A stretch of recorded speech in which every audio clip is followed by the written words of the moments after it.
রসায়নে alcohol বলতে এমন সব জৈব যৌগকে বোঝায় যাদের হাইড্রক্সিল কার্যকারী গ্রুপটি একটি অ্যালকাইল বা অ্যারাইল গ্রুপের কার্বনের সাথে একটি বন্ধনের মাধ্যমে যুক্ত থাকে।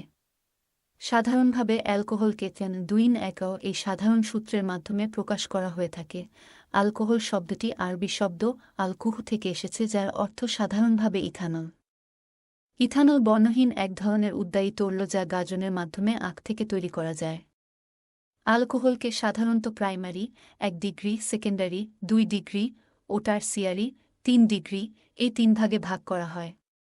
Ethanol, isopropyl alcohol, tertiary butyl alcohol যথাক্রমে প্রাইমারি, সেকেন্ডারি ও টারসিয়ারি অ্যালকোহলের সবচাইতে সরল উদাহরণ। একমাত্র ব্যতিক্রম ফিনল কার্বলিক অ্যাসিড, যার হাইড্রোক্সিল কার্যকারী গ্রুপ ফিনাইল অ্যারাইল গ্রুপের সাথে সাধারণ অ্যালকোহলের মতো সরাসরি একটি বন্ধনের সাথে যুক্ত, কিন্তু যার রাসায়নিক ধর্ম সাধারণ অ্যালকোহলের থেকে সম্পূর্ণ আলাদা। তাই ফিনলকে অ্যালকোহলের সমগোত্রীয় ধরা হয় না। এলকাইল বা এরাইল হ্যালাইডকে লঘু জলীয় সোডিয়াম হাইড্রোক্সাইড বা পটাশিয়াম হাইড্রোক্সাইড দ্রবণ অথবা আর্দ্র সিলভার অক্সাইড সহ ফুটালে আর্দ্র বিশ্লেষণের মাধ্যমে অ্যালকোহল প্রস্তুত হয়। গাঢ় সালফিউরিক অ্যাসিডের মধ্যে অ্যালকিন প্রবাহিত করলে অ্যালকাইল হাইড্রোজেন সালফেট উৎপন্ন হয়, যা পানি দ্বারা রিফ্লাক্স করলে আর্দ্র বিশ্লেষণের মাধ্যমে অ্যালকোহল উৎপন্ন হয়।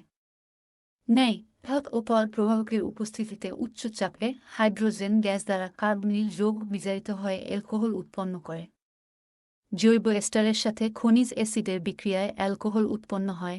অ্যালডিহাইড, কার্বক্সিলিক এস্টার, কার্বক্সিলিক অ্যাসিডের সাথে যথাযথ বিক্রিয়কের বিক্রিয়ার ফলে অ্যালকোহল প্রস্তুত করা সম্ভব। অণুজীবের মাধ্যমে শ্বসনের ফলে স্টার্চ ও সুগার থেকে অ্যালকোহল পাওয়া সম্ভব। সবচাইতে সরল ও বহুল ব্যবহৃত অ্যালকোহলের মধ্যে মিথানল ও ইথানল উল্লেখযোগ্য।